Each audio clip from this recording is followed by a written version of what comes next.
ఇప్పుడే ఎన్గోల్డ్ బయర్స్ కి కాల్ చేయండి. మీ తాకట్టు బంగారం కష్టాలకి గుడ్ బై చెప్పండి. ఐడ్రీమ్ మీడియా ప్రేక్షకులందరికీ స్వాగతం. నా పేరు ప్రియదర్శన్. సో రీసెంట్గా ఇరుముడి సినిమా సక్సెస్ గురించి ప్రతి ఒక్కరు మాట్లాడుకుంటున్నారు. ఒక మాస్ హీరో కోసం కథ మారకుండా, కథ కోసం ఒక మాస్ హీరో కూడా కన్విన్స్ అయ్యి వస్తే సక్సెస్ ఎలా ఉంటుందని చాలామంది కమెంట్ చేస్తున్నారు. దాని గురించి కొంచెం డీప్గా మాట్లాడుకుందాం. మనతో పాటు ప్రొడ్యూసర్ నట్టికుమార్ సార్ ఉన్నారు, మాట్లాడుతాం. సార్ నమస్తే. నమస్తే. బాగున్నారు సార్? బాగున్నాను సార్. ఇరుముడి సక్సెస్ ఈరోజు నిజంగా అది రెగ్యులర్ కమర్షియల్ సినిమాలకి చాలా విభిన్నంగా ఉంది. మీరేం అబ్జర్వ్ చేశారు సార్? ఇలాంటి సినిమా సక్సెస్ అవుద్దని ముందుగా ఎవరు ఊహించలేదు, బట్ ఇంత గొప్ప సక్సెస్ అయింది. నేను నిన్నే నా ట్విట్టర్లో పెట్టాను, ఈ పాన్ ఇండియా డైరెక్టర్లందరికీ ఇది ఒక గుణపాఠం. అంటే నేను ఒక మాటలో చెప్పా, పాన్ ఇండియా డైరెక్టర్లందరికీ ఒక గుణపాఠం. కిచిడీ చేస్తున్న డైరెక్టర్లందరికీ, పాన్ ఇండియాని 100 కోట్లు ఖర్చు పెట్టున్న అందరికీ ఈ సినిమా ఇడుముడి అనే సినిమా ఒక గుణపాఠం.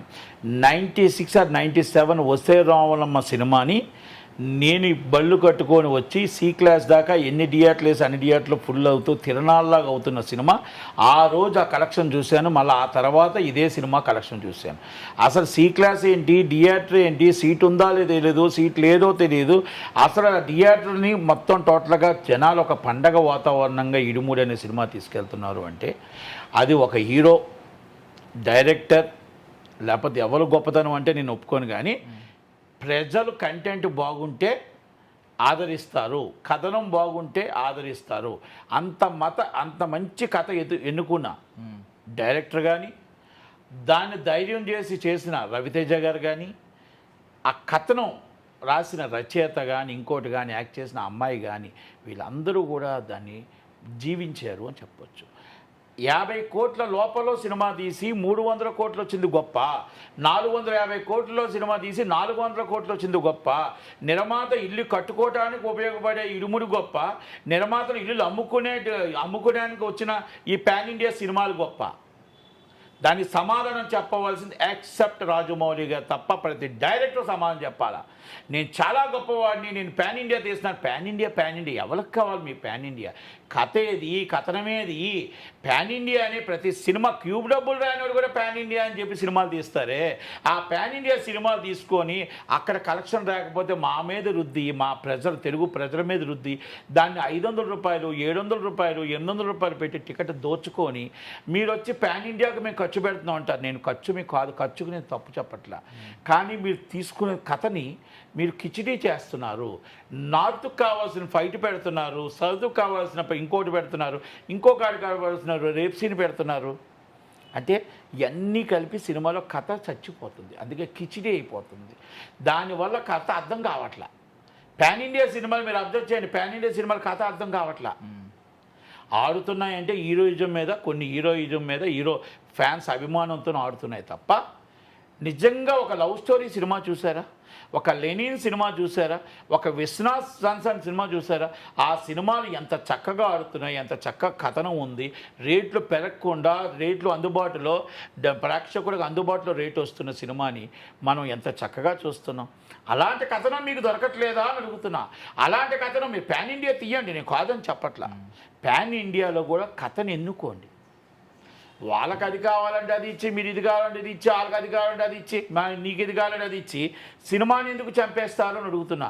మీరు ఎంత చక్కగా చేశారు. ఒకప్పుడు వచ్చే సినిమాలు ఏంటి? ఒక రాఘవేంద్ర గారు, ఒక దాసనారాయణ గారు, ఒక కోదండ రామారెడ్డి గారు, ఒక కె విశ్వనాథ్ గారు, ఒక రేలింగ్ నరసింహరావు గారు, ఒక ఈవీవి సత్యనారాయణ గారు, ఇప్పుడు అనిల్ రావుపూడి గారిని చూడండి, నేర్చుకోండి. ఇప్పుడున్న ఈ డైరెక్టర్ దగ్గర నేర్చుకోండి. ఇప్పుడున్న ఈ డైరెక్టర్ దగ్గర, ఇడుముడి అనే సినిమా తీసిన డైరెక్టర్ దగ్గరికి వెళ్ళి ట్రైనింగ్ చేయండి.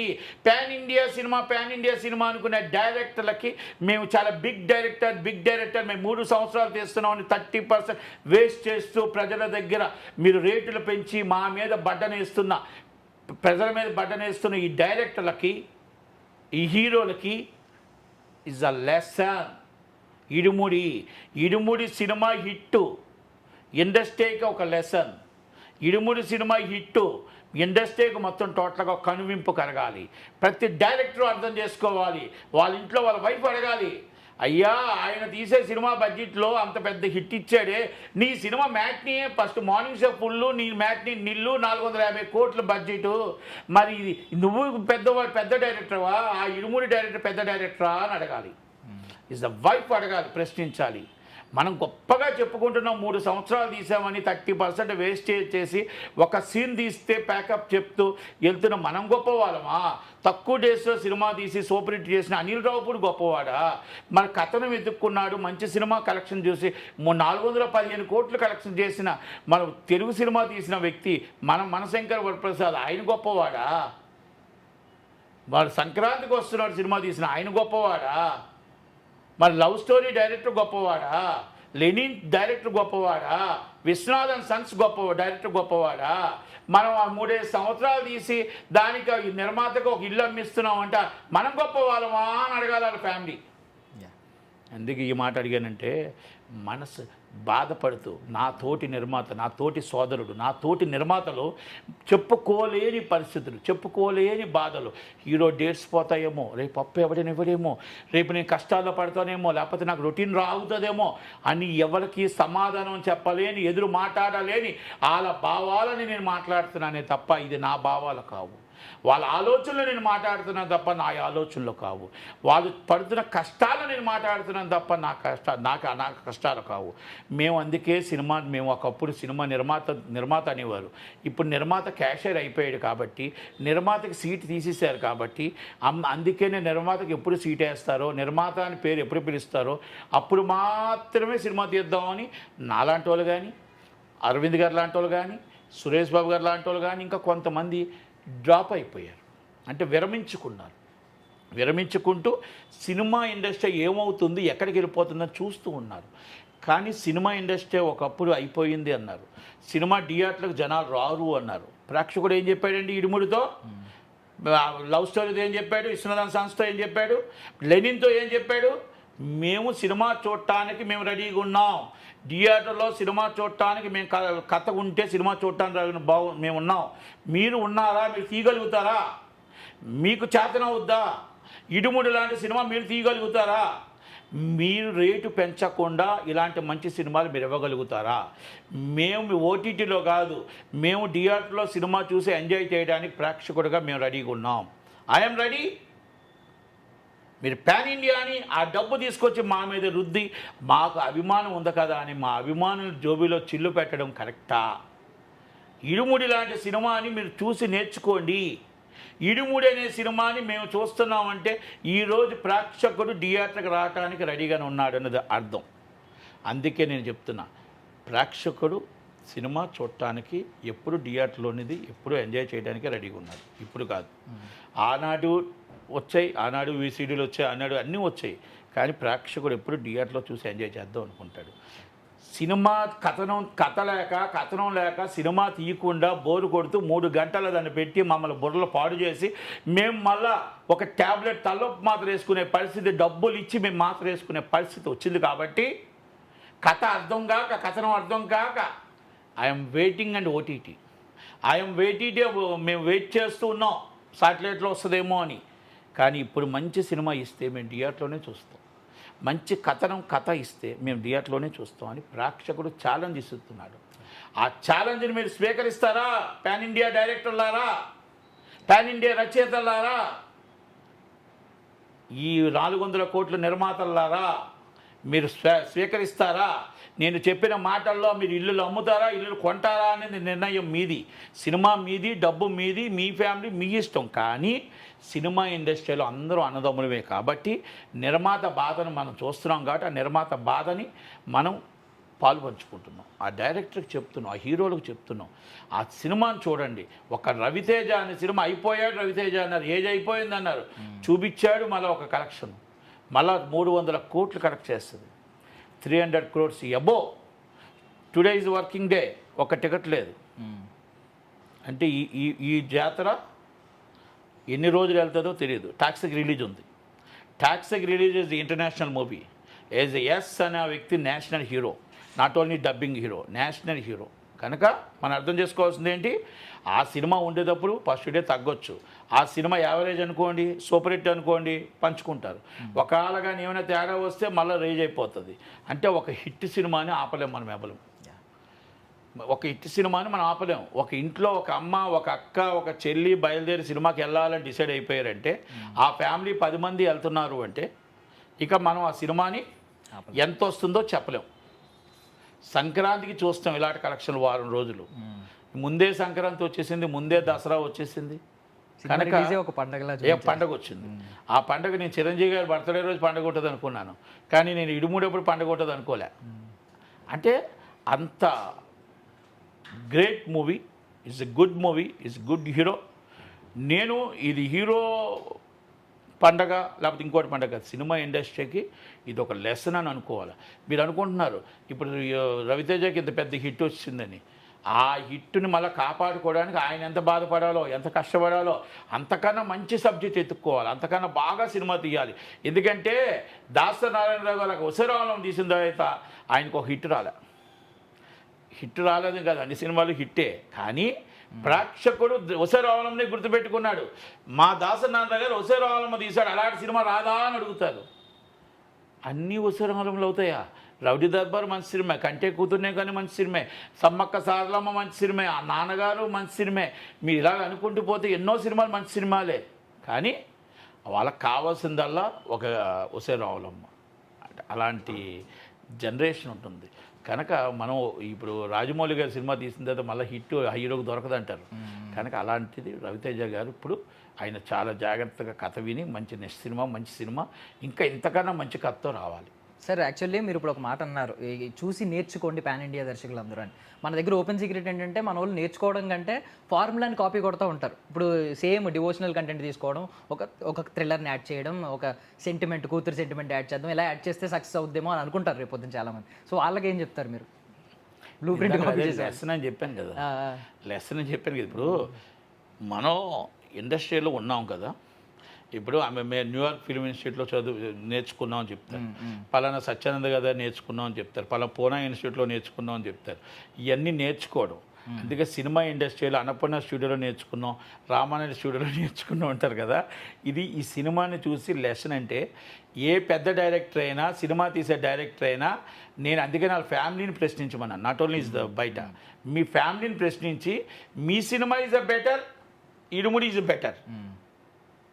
మీ సినిమా 450 కోట్లు, ఈ సినిమా 50 కోట్లు, రెండిట్లకి ఏది వెచ్చేసి ఏది బాగుంది, ఎందుకు ఇంత కలెక్షన్ వస్తుంది, మరి మీ దానికి మార్నింగ్ షో ఫుల్లు, మ్యాట్నీ నిల్లు ఎందుకు వస్తుంది అని మీ ఫ్యామిలీని ప్రశ్నించమన్నా. నేను ఎవరిని అడగలే, ఎందుకంటే బయట వస్తే మళ్ళీ అవమానం పడతారు. కాబట్టి మీ ఫ్యామిలీని ప్రశ్నించండి, అప్పుడు అర్థమవుతుంది ఇది నేను మాట్లాడేవన్నీ నిజాలు, అబద్ధాలు కావు. ఎందుకంటే ఈజ్ ద రియల్గా మాట్లాడుతున్నాను, నేను గుండెల్లో నుంచి మాట్లాడుతున్నా. ఎందుకంటే ఇది ప్రతి ఒక్కరిని ఎవరినో విమర్శించడం కాదు, ఆత్మ విమర్శ చేసుకోవాలి. మనం ఎవరినో మనం టోటల్గా ఎవరినో మనం వేలకులం చేయట్లే.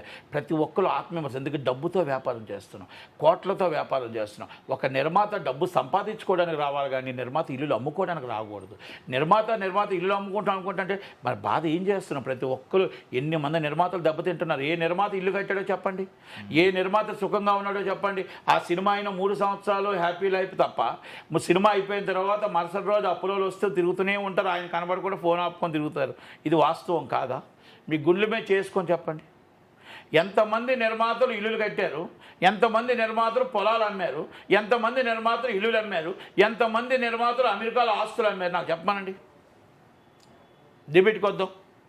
నేను ఈ సినిమా ఇండస్ట్రీలో ఇంత సంపాదించానని ఒక నిర్మాతని వచ్చి ఇగో ఈ సినిమా ఒక రాఘవ గారు కాదు, ఒక ఏడుది నాగేశ్వరరావు గారు కాదు, అప్పుడున్న సురేష్ బాబు గారు కాదు, అల్లు అరవింద్ గారు కాదు, ఒక కొంతమంది ఉన్నారు, ఒక 10-15 మంది, వాళ్ళు కాదు, నేను సంపాదించుకున్నాను. వీళ్ళెవ్వరం కాదు, తక్కువ మా నిర్మాతలు. ఇప్పుడు వస్తున్న నిర్మాతలు ఒక్కరిని, ప్లానింగ్ లేని నిర్మాతలు. మరి ఎంఎస్ రాజు గారు ఎంత సంపాదించారు? ఆయనకి ఎంత మిగిలింది? ఇప్పుడు ఎన్ని వేల కోట్లు మిగిలింది, ఎన్ని వందల కోట్లు మిగిలింది. అంటే ఇవన్నీ నేను ఎందుకు చెప్తున్నానంటే బయటికి చెప్పుకోలేరు. ప్లానింగ్ ఉంది కాబట్టి సురేష్ బాబు సినిమా తీయడు, ప్లానింగ్ ఉంది కాబట్టి అరవింద్ గారు సినిమా తీయడు, ప్లానింగ్ ఉంది కాబట్టి నేను సినిమా తీయను అంటే నేను చెప్తున్నాను. అలా తీసిన వాళ్ళు తీయొచ్చు, తీయొద్దని చెప్పట్లేదు. మీరు ప్లాన్తో వెళ్ళండి. సినిమా బడ్జెట్ ఎంత వస్తుందో అక్కడ ఎంత వర్కౌట్, అది అన్నీ ఇడుముళ్ళు కావు. అన్నీ లవ్ స్టోరీలు కావు, అన్నీ విశ్వనాథన్ సన్స్ కావు, అన్నీ లెనిన్లు కావు, అన్నీ పెద్దలు కావు. మనం కూడా చూస్ చేసుకోవాలి. ఫ్లాప్లు వస్తాయి కాదని చెప్పట్లే, అన్ని హిట్లు వస్తాయి, ఫ్లాప్లు వస్తాయి. కాకపోతే బడ్జెట్ ఈజ్ ద మొత్తం టోటల్గా overall budget 10% or 20% loss or ప్రాఫిట్లో ఉండాలి తప్ప మనం 80% లాస్లో ఉండకూడదు అంటాను నేను. కనుక ప్రతి డైరెక్టర్ని కూడా, నేను రచయితని కూడా, నేను మొత్తం లైన్ ప్రొడ్యూసర్ని కూడా మీ కాస్ట్ ఆఫ్ ప్రొడక్షన్ వేస్ట్ చేసి తీయండి. మీరు రేటు పెంచడానికి మీరు రేట్లు పెంచి ప్రజల దగ్గర దూరం అయ్యే బదులు ప్రజల రేట్లు భారం పంచకుండా ఈ రెమ్యునేషన్ తగ్గించండి. మీరు మొత్తం బడ్జెట్లు తగ్గించండి. పాన్ ఇండియా అనేది కొన్ని సినిమాలు మాత్రమే పరిమితం చేయండి.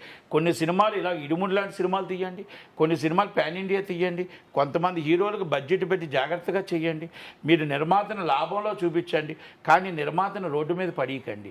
ఆ డైరెక్టర్లో ఒక లైన్ ప్రొడ్యూసరు వీళ్ళందరూ కలిపి దాన్ని ఒక లెసన్గా తీసుకోండి. అందుకే డిస్ట్రిబ్యూటర్ కానీ ఎగ్జిబ్యూటర్ కానీ బాధని తీసి మీరు డిస్ట్రిబ్యూటర్ బటన్ పెంచుతారు. బటన్ ఎవరు పెంచుతారు? ఎగ్జిబ్యూటర్కి వెళ్తుంది. ఎగ్జిబ్యూటర్ ఎవరి మీద పెడుతున్నాడు? ప్రేక్షకుడి మీద పెడుతున్నాడు. ప్రేక్షకుడు డబ్బు వస్తే ఏం చేస్తున్నాం? మళ్ళీ ప్రొడ్యూసర్ ఏం చేస్తున్నాడు? హీరోకి A1 టెక్నీషియన్లకి వాళ్ళందరికీ డబ్బులు దారాదత్తం చేస్తున్నాడు. అప్పులు పాలైంది ఎవరు? ప్రొడ్యూసర్. నష్టం రోడ్డు మీద పడిపోయింది ఎవరు? డిస్ట్రిబ్యూటర్. ఎగ్జిబ్యూటర్ గారి రెంట్ వస్తుంది. ఎగ్జిబ్యూటర్ ఇస్ సేఫ్, ప్రాపర్టీ ఉంటుంది. కానీ డిస్ట్రిబ్యూటర్ ప్రాపర్టీ ఏది? ప్రొడ్యూసర్ ప్రాపర్టీ ఏది? ఇది మనం అర్థం చేసుకోవాలి. ఇవన్నీ అర్థం చేసుకొని ఇది ఒక లెసన్గా తీసుకొని, ఒక బాధ్యతగా తీసుకొని, హిట్ వచ్చిందంటే మన కాలు రగరేయడం కాదు, హిట్ని మనం ఏ విధంగా కంట్రోల్ చేయాలి. పాన్ ఇండియా మూవీలు 100 కోట్లు అవుతుంది, దానికి మనం ఏ విధంగా మన కంట్రోల్ని డామేజ్ కంట్రోల్ చేసుకుంటూ వెళ్ళి ఏ విధంగా సినిమాని ప్రేక్షకుడికి అందించాలి. ప్రేక్షకుడికి రేటు పెంచకుండా అందుబాటులో వచ్చే రేటునే మనం ఎందుకు ఇవ్వకూడదు? అదన్నీ కాస్ట్ ఆఫ్ ప్రొడక్షన్ తగ్గించుకుంటే ప్రేక్షకుడికి రేటు పెరగకుండా భారం పడకుండా ఉంటుంది కదా. ఆ అభిమాని ఇంకో 2 సార్లు సినిమా చూస్తాడు కదా. ఆ అభిమానిని మనం మన తమ్ముడిగా, మన అన్నగా, ఆ అభిమాని జోబులో చిల్లు పెట్టకుండా చేస్తే బాగుంటుంది కదా అని ఆలోచించండి. మంచితనంతో ఆలోచించండి, మంచి హృదయంతో ఆలోచించండి. ఎందుకు సినిమాలు ఆడవు?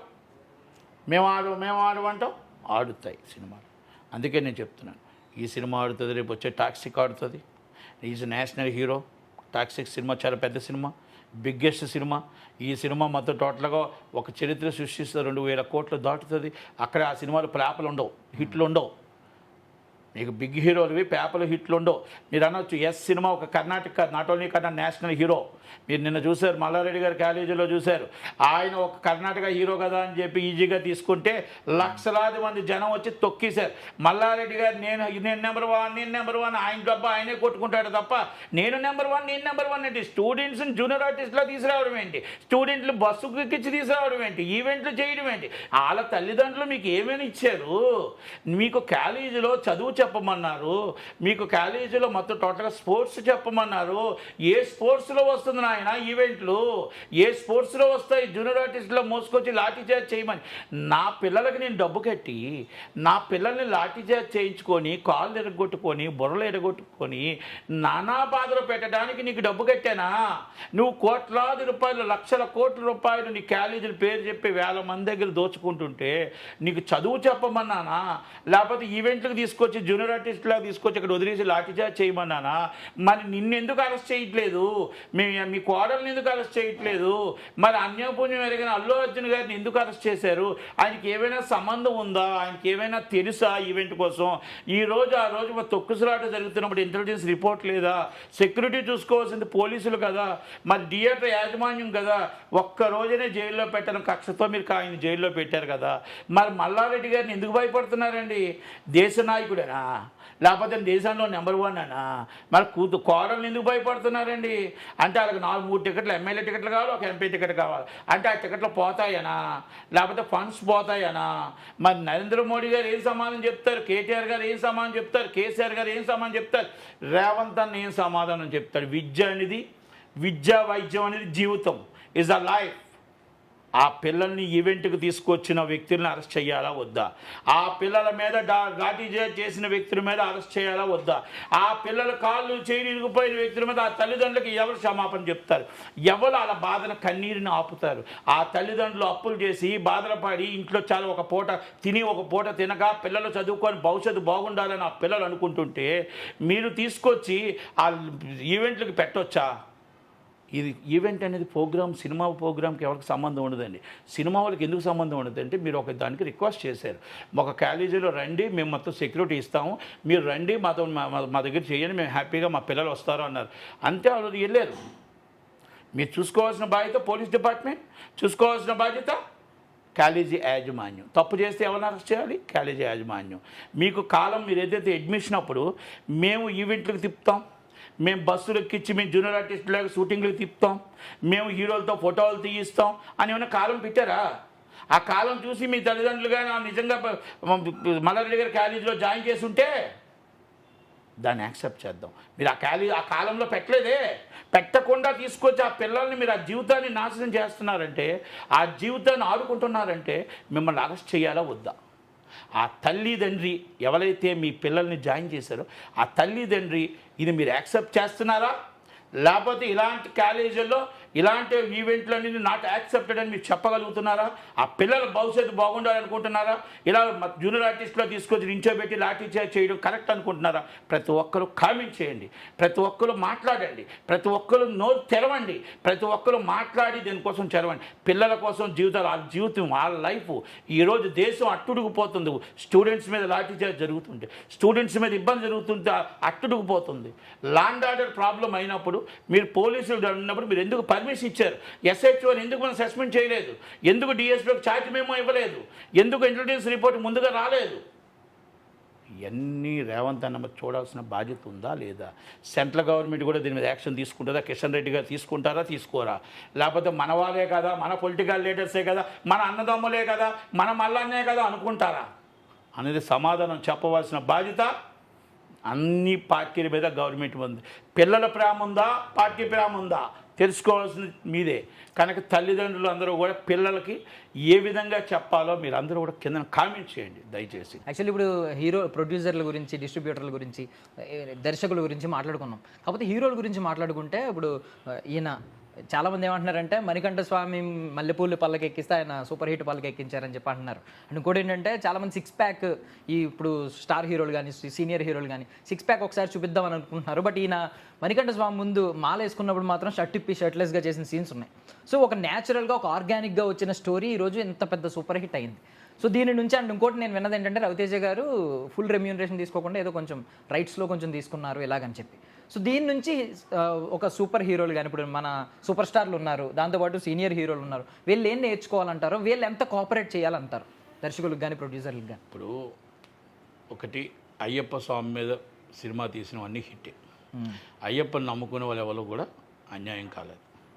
అయ్యప్ప స్వామి, నేను 5 సంవత్సరాలు అయ్యప్ప మాలేసాను. ఇస్ ద 5 years నేను అయ్యప్ప మాలేసాను. నేను గురుస్వామిని. అంటే నేను ఒకటే, అయ్యప్ప స్వామిని నమ్మిన వాళ్ళు ఎవరు కూడా దేవుడు అన్యాయం చేయలేదు. పంబలవాస సబర్వీరీస అంటే ఆ అయ్యప్ప ఎప్పుడు కూడా మంచి చేశాడు. ఆ దేవుని నమ్మకంతో ఆయన ఆ సినిమా సాంగ్ పెట్టి ఆ సినిమాని తీశారు. It's a great super hit. Okay, ఇక్కడ నేను ఏమంటున్నానంటే ఒక దేవుని కోసం ఒక ఆలోచనతో తీసేటప్పుడు దాంట్లో ఒక మిరాకల్స్ వస్తాయి. ఆ మిరాకల్స్ ఈ సినిమా చేసింది. మీరు ఇంతకుముందు అయ్యప్ప స్వామి సినిమాలు, చాలా సినిమాలు సూపర్ హిట్. అయ్యప్ప స్వామి మహాస్యం కానీ, అంజనీ కుమార్ గారు అనే సినిమా తీశారు, మినిస్టర్, ఎక్స్ మినిస్టర్ అయినా. అలాగే చాలామంది సినిమాలు తీశారు. కనుక అవన్నీ హిట్స్. నేనేమంటున్నా, అలాగే ఇప్పుడు హీరోలు అన్నారు మీరు రెమ్యునేషన్ కోసం. ఏమో ఈయన రెమ్యునేషన్ తీసుకున్నాడా, తక్కువ తీసుకున్నాడా నాకు ఐడియా లేదు, కానీ all heroes is cooperating still. All heroes is cooperating అంటే కోఆపరేట్ చేస్తూ, మీకు తెలియని బయటకు ఏంటంటే వాళ్ళు ఇంత తీసుకుంటున్నారంటే 4 షేర్లోనే తీసుకుంటున్నారు. వాళ్ళందరూ హీరోలందరూ కూడా కొంచెం వచ్చిన షేర్ వచ్చిన తర్వాత తీసుకుంటున్నారు. ఒకళ్ళు నష్టం వస్తే కొంత సాక్రిఫై చేస్తున్నారు, కొంత ఇబ్బంది నుంచి వాళ్ళకి కాపలా కాస్తారు ఈ మధ్యన హీరోలందరూ కూడా. కనుక హీరో ఈజ్ కోఆపరేట్ చేయబట్టే ఆ నిర్మాతలు నిలబడుతున్నారు. హీరో కోఆపరేట్ చేయబట్టే ఆ డైరెక్టర్ సినిమా తీయగలుగుతున్నారు. హీరో సినిమా రిలీజ్ కానీ ఏమైనా తేడా వస్తే ఆ హీరోలు కానీ డైరెక్టర్ కానీ కొంత రిటర్న్ ఇస్తున్నారు. 1-2 హీరోలు 3 హీరోలు తప్ప. ఆ పేర్లు వద్దులేండి. కథల విషయంలో కొంతమంది ఇప్పుడు ఇలాగా ఆర్గానిక్గా తీసుకెళ్ళడం కంటే హీరో ఇమేజ్కి తగ్గ కథ మాత్రమే రాయాలి, అలాంటి కమర్షియల్ ఫార్మేటే రాస్తేనే యాక్సెప్ట్ చేస్తారు చాలామంది హీరోలు. అందుకే లెసన్ అని చెప్పాను మీకు అందుకే లెసన్ అని చెప్పి. ఈవెన్ హీరోలకు కూడా లెసన్ అందరికేనండి. ఇప్పుడు ఒకటి గుర్తుపెట్టుకోండి, కథనం హీరోని బట్టి సినిమా తీసుకోవడానికి వెళ్ళాలి. కథ బాగుండాలి, కథనం బాగుండాలి. మిమ్మల్ని బట్టి ఇప్పుడు ఈ సినిమా 10 సుమోలు లేపుతాం. నేను చెప్తాను కదా, నార్త్ ఇండియాకు ఒక ఫైట్ కావాలి, సౌత్ ఇండియాకు ఒకటి కావాలి, ఇంకో సెంటిమెంట్ కావాలి, ఒక రేప్ సీన్ కావాలి, ఒక పాటలు కావాలి, మంచి బ్రేక్ డ్యాన్స్లు కావాలంటే కాదు. కథ కావాలి, కథనం కావాలి, కథకు తగ్గట్టు పాట కావాలి, కథకు తగ్గట్టు ఫైట్ కావాలి, కథకు తగ్గట్టు రేప్ సీన్ కావాలి, కథకు తగ్గట్టు సెంటిమెంట్ కావాలి. అన్నీ కలిస్తేనే ఇరుముడి సినిమా. అందుకనే ఇది లెసన్ అని చెప్పాను. ఇక దానికోసం మనం వేరేగా మాట్లాడుకోవాల్సిన అవసరం లేదు. ఇట్స్ ద గుడ్గా ఉన్నారు హీరోలు అందరూ కూడా, ప్రాబ్లం లేదు. హీరోలు అందరికి కూడా ఈ మధ్యకాలంలో మొత్తం చాలామంది హీరోలు, పెద్ద హీరోలు కూడా డబ్బులు నష్టం వచ్చేది కదా, ఆ డబ్బులు ఇవ్వద్దులే, రిటర్న్ ఇచ్చేయమని చెప్పేసి హీరోలు చాలామంది ఉన్నారు. ఇప్పుడు నేను మాట్లాడితే చిరంజీవి గారి ఫ్యామిలీ కోసం చెప్తే నట్టుకుమార్ చిరంజీవి అంటారు కాబట్టి, నేను ఆల్ హీరోస్ అందరూ కూడా అదే ప్రకారంగా ఉన్నారు కాబట్టి మన అందరి కోసం కూడా మనం మాట్లాడుకో. Thank you sir. And for more videos, Please subscribe to iDream channel. Subscribe to iDream Media. Please subscribe to iDream. Please subscribe to iDream. Please subscribe iDream. And please subscribe to iDream. For more videos, subscribe to iDream. please like, share and subscribe to the channel. Congratulations, iDream. Subscribe to iDream. Subscribe to iDream. So subscribe to iDream Media. iDream की iDream team अंदर की huge congratulations. Please subscribe iDream Media. Please subscribe to iDream. Subscribe iDream. Please subscribe to iDream. iDream అంటే నా కళల channel subscribe చేసుకున్న నోరు తిరుగుతలేదు, మీరైతే గంట గుర్తు కొట్టండి. For more such videos, please subscribe to iDream. Subscribe to iDream. Please subscribe to iDream. Please subscribe iDream Media. Please do subscribe to iDream. Please subscribe to iDream Media. For best entertainment and information, please subscribe iDream. And don't forget to subscribe to iDream.